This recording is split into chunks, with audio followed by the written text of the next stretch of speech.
क्या अब पति अपनी ही पत्नी के पास सोने से डरे जब घर की बहू ही बन जाए जान की दुश्मन। क्या अब शादी करना ही बंद कर दे लोग, किस पर भरोसा करे जब अपने ही पराये हो जाए। आज की कहानी सुनकर आपकी रूह कांप जाएगी और शादी के बारे में आपके सोच बदल जाएगी। नेपाल के बारा जिले के परवानीपुर गांव पालिका रहरियाड गांव, जहां रहती थी 46 साल की सुमित्रा देवी, उनका 28 साल का बेटा रामेश्वर मंडल, जिसने प्यार से शादी की थी मनीता देवी से। कौन जानता था कि ये प्यार बन जाएगा मौत का कारण।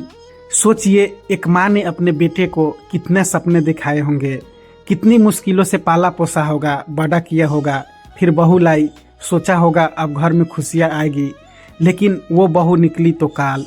वो बहू जिससे रामेश्वर ने प्यार किया, वो बहू जिसे परिवार ने अपनी बेटी समझा, वही बहू बन गई पूरे परिवार के लिए मौत का फरमान। अब बताइए, क्या अब कोई पति अपनी पत्नी के पास बेफिक्र होकर सो सकता है।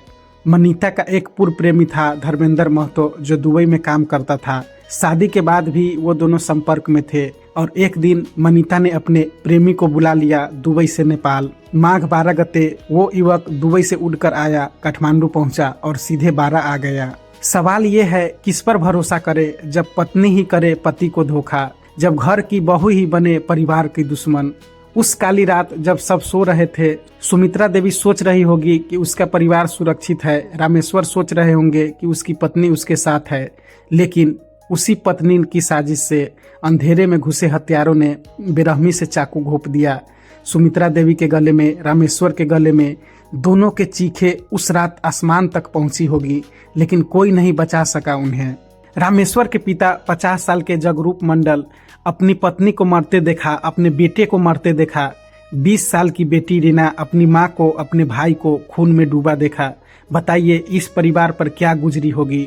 जिस बहू पर भरोसा किया वही बन गई काल। अब इस बाप को क्या जवाब दे जिसने बेटे की खुशी के लिए शादी करवाई और वही शादी बन गई बेटे की मौत के कारण।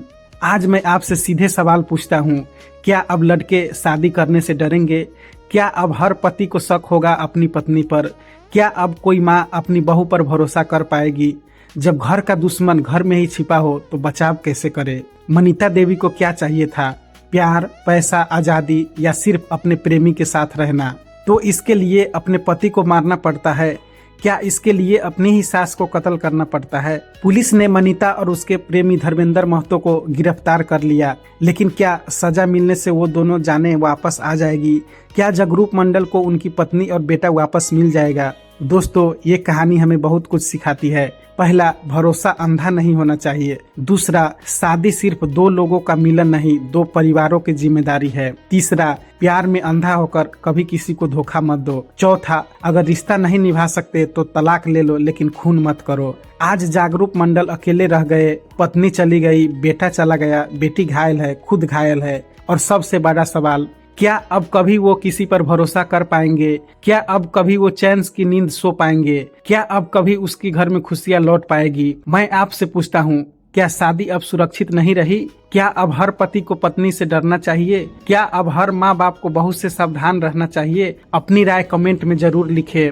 अगर आपको लगता है कि मनीता और उसके प्रेमी को फांसी मिलनी चाहिए तो लाइक करें। अगर आपको लगता है ऐसे केसों में और सख्त सजा होनी चाहिए तो शेयर करें। और हाँ, अपने दोस्तों को टैग करें, खासकर उन्हें जो अभी शादी करने वाले हैं, क्योंकि सावधान रहना बेहतर है बर्बाद होने से।